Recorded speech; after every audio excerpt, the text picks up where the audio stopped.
the same religion, it matters a lot to these people. The sister of this man, Rohit, who's to get married, she says, she asks him, she's returned from Australia and she's married, she's not happy in her marriage.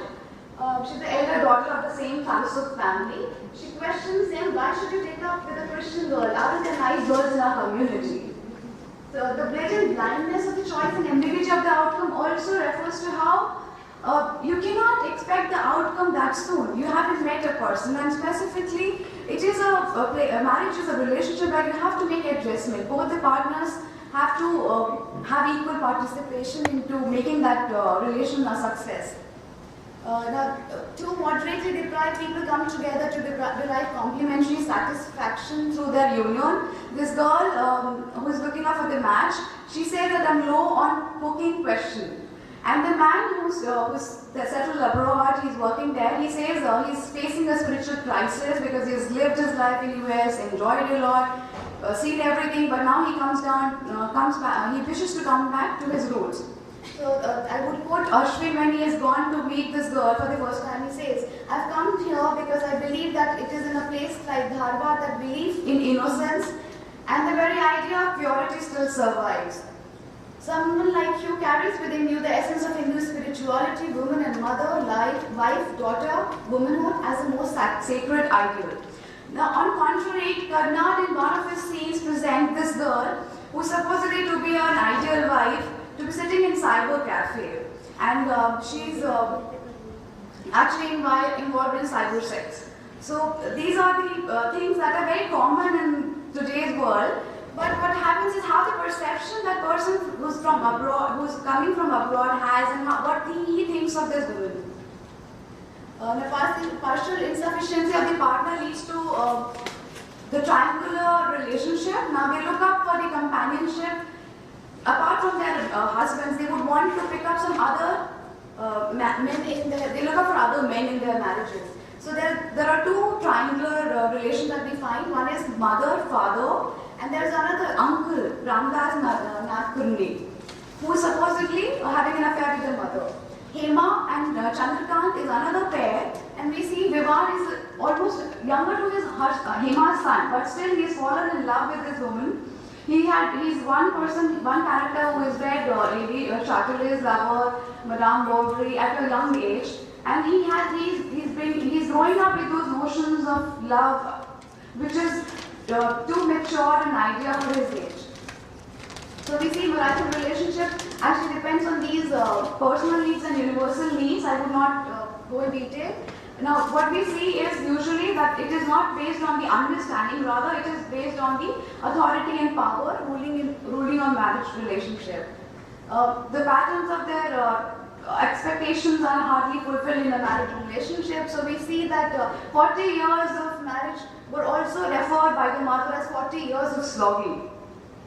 And there's another character who's got married to it is an intercaste, inter-religion marriage, and she says that she's married a Muslim because he offered her affection and security. So these are two factors again which are important for her. The professional involvement also matters a lot. How these days, how we see people actually looking up for independence. The character Rohit, who is in love with a Christian girl, he doesn't get married to that girl. He marries a girl belonging to his own community just because he wanted, it was an age of opportunity, and the girl's family could send him to Germany for his career prospects. So this also talks about the credibility of a person's marriage, this relationship. I would want to sum up with this idea of Jock Dominion's book that he presents in this book, Marital Breakdown. He says, marital harmony is a responsibility that cannot be dealt with either through the rigorous or the permissiveness of law, because human happiness cannot be legislated for. Help for those who cannot find it for themselves has to come through the appropriate organizations and through men and women who are willing to help their neighbor in his plight. So Girish Karnad now takes up a stand, and he wishes to do something for society by presenting several relationships of marriage. And he says the imperative command, he gives the imperative command to his readers, to the mother's mouthpiece. He says, don't do the same thing with your life. Thank you so much.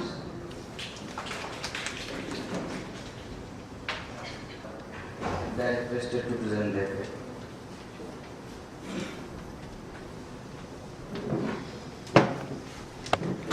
Some more issues are discussed in the introduction of the section 1, and since I have enough time, I am trying to come to the main arguments of my paper, that is multicultural reverberations. So the second section talks about the multicultural concerns of the novel. The story moves back and forth, contrasting two cultures, and it is interpreted the arguments of Goldberg on multicultural aspects in the paper. So, and Goldberg is a famous critic, has written a book, and he said, so before that, Watson has given the comments on multicultural thing, and he says that multicultural dominates different reasonable population, consists of indigenous, immigrant and refugee communities with regard to languages, cultures, religious beliefs and social organization.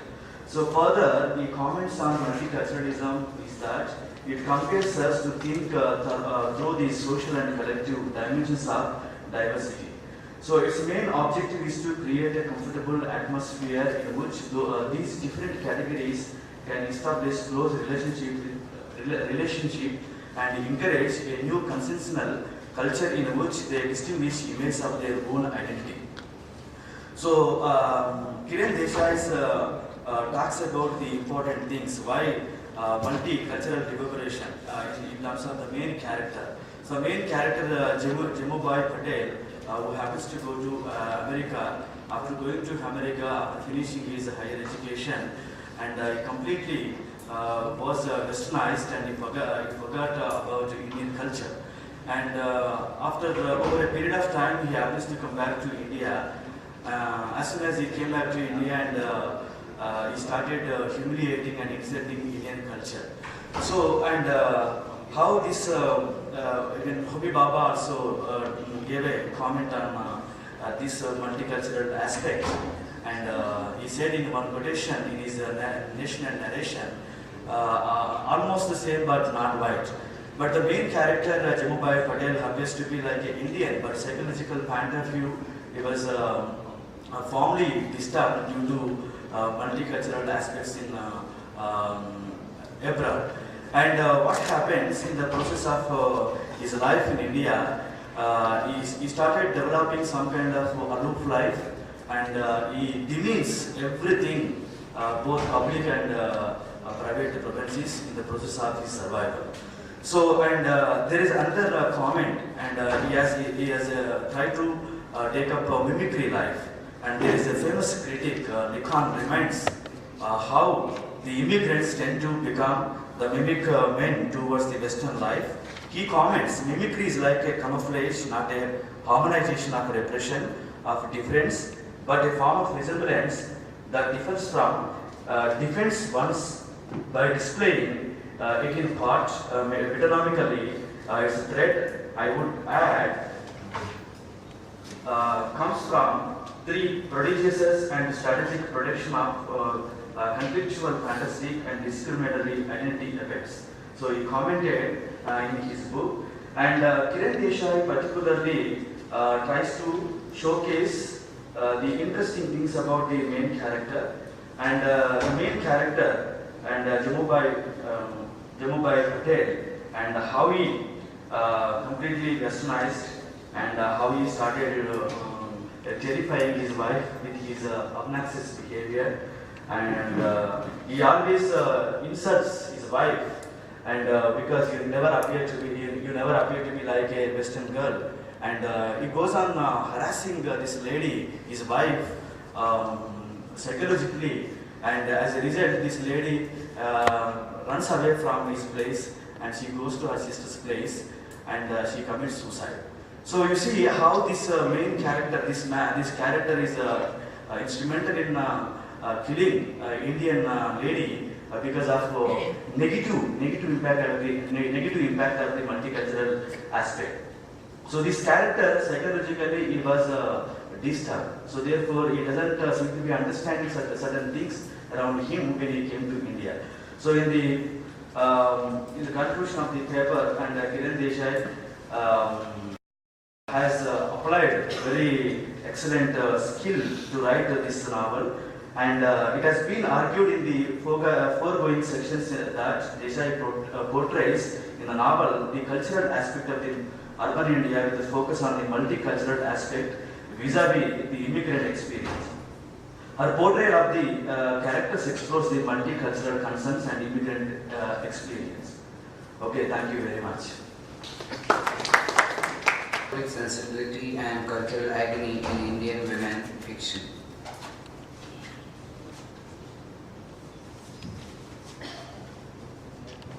Good morning to all of you. Myself as I told you that my name is Sarika Pidapati. I am from University College of Science and Management Studies, Bangalore. I am presenting my paper relating to this topic, diasporic sensibility and cultural agony in Indian women fiction in English. Creation of literature gives a historical connection in the context of contemporary social structure. Indian women fiction in English also imbalances facts and unfolds interesting players to hold the question of nostalgia, identity and quest for homeland. Diasporic sensibility in Indian women fiction can be seen and exemplified in interaction between gender, class, ethnicity and most importantly, a recreation of identity and a new role of gender. Pendulating between the infatuation of home and land of opportunities, these form a new migrant come across a constant psychic pattern. The old world is replete with myth and tradition, and the new world is proliferate with an appetite for freedom. Their situation is like Hamlet, to be or not to be. As together they should remain in a situation amid old values and tradition with least interaction with the majority, or break the shackles and get assimilated with the paraphernalia of new culture. For materialistic goals, they are losing their identity and finding only uncertainty. Literature is an honest representation of contemporary society, so as the Indian women novelists also try to depict the picture of their experience, mixing fact and fiction. No doubt, degree of honesty varies from person to person. For Nagpur, writing about the Caribbean, the earning may be for the ability to build a house for one's family, or for Hanif Qureshi, the frustrated search for upward mobility, the British class structure.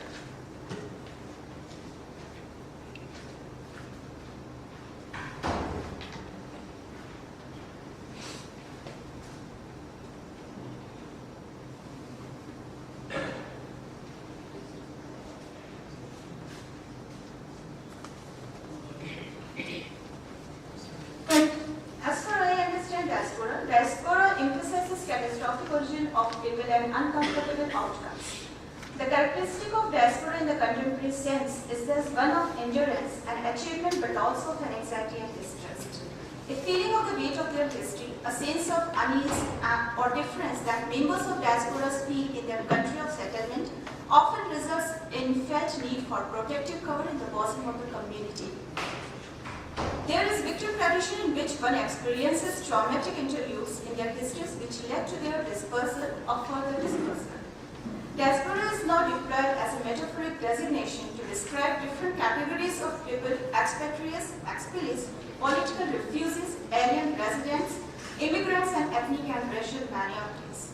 And as far I understand culture, culture is the outcome of a country's physical, mental, emotional, and philosophical resources. It governs system and trends in particular territory of a society. Culture describes reality, and it is also a set of mechanisms of values, practices, systems, and institutions. India has a heritage of rich culture. A woman is taken to be a leader of culture. She is also a representative of culture. But in post-colonial time and space, they also face cultural duality, cultural shock, cultural gap, cultural dilemma. As Manusmriti says, where women are honored, the gods are placed. Where they are not honored, all work becomes fruitless. In the present India, women are facing multicultural effect and cultural conflict. Agony is intense mental pain and intolerable suffering on emotional labor. Men and women experience migration differently, and women's identities vary by class and location. To begin with, Anita Desai, a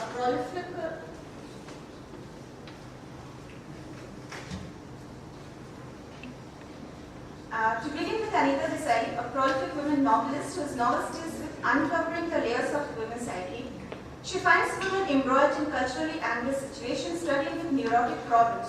They are suffering not only because they are living in male-centric society, but as human beings they are also victims of postmodernist sensibility caused by urban advanced life and lifestyle. They feel diasporic sensibility in dual stages of their life.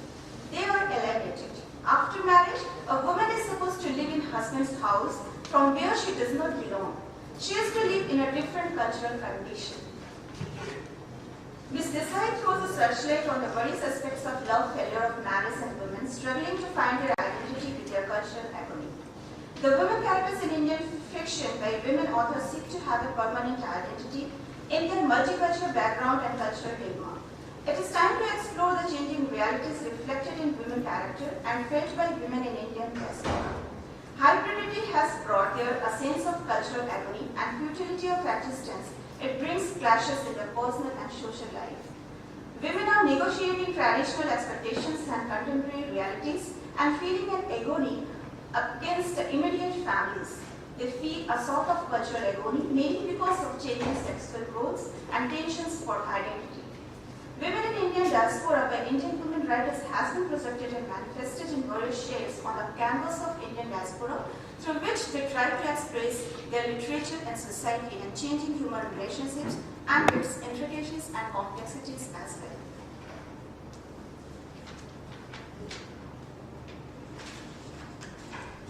Another Indian woman, novelist Jhumpa Lahiri, authentically presents the diasporic sensibility in her first collection of short stories, The Interpreter of Maladies, and in her first novel, The Name Shade, has been a bestseller and still amazing readers from various backgrounds regardless of age, sex and gender. She has tried to depict the maladies of diaspora and transformation of identities and a cultural dilemma with cultural agony in her characters. The nameship of Jhumpa Lahiri discusses and tries to decipher the dilemma of me and sense of belongingness and issues of multiculturalism and cultural dislocation faced by success story of Indian immigrants. She also has two different names different on her passport and birth certificate. Talking about her own dilemma of name, she says in her interview with Jeffrey Brown, "It's what my birth is and I am always been aware of my parents came from Calcutta. I have faced myself sort of caught between the word of left behind and still clung to, and also the word that surrounded me at school and everywhere else as soon as I set foot out of the door."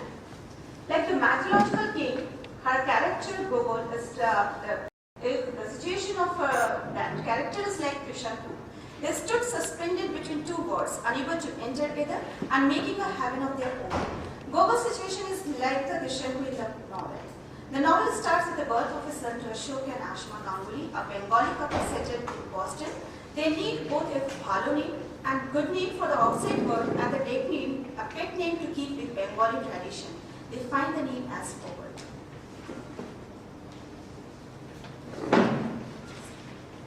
Cultural otherness, generational and cultural alienation from their ethnic community leaves the Indian diaspora women trapped in space between the culture of homeland and that of the host nation.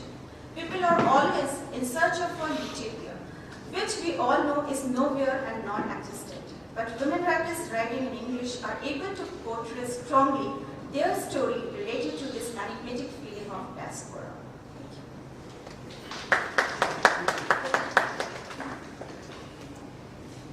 On behalf of Higher Education and Research Society, I thank all paper presenters. Now I request the chairperson for this session, Dr. M.M. Nivardi, to present his closing remarks on this.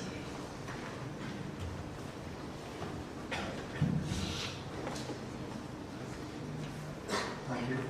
The day has started nicely with 5 presentations, and I have with me the observations made by the referees. It was a very good session, and all the 5 presenters have really worked hard on their papers. I congratulate them in the beginning.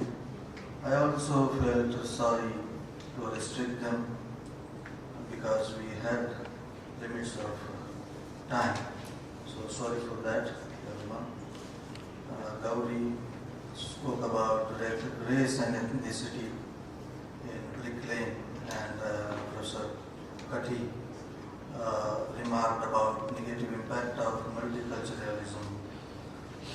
Aruna's paper was on early Indo-English poets, and it was a very good survey, and she rightly remarked that spiritual concerns can take away the differences of race, creed, etc. And India could lead the way through the spiritual attitude. Ruchi Sharma's observations about Karnat's play and the place of marriage in the modern world, those little observations were also very nice and very apt. The last paper, Abhisarika Prajapati, speaking about the Indian women's fiction, which was actually a survey which we had to cut down, but whatever was presented was a good observation on cultural agony as expressed in the fictions of women writers. So once again, let me congratulate all these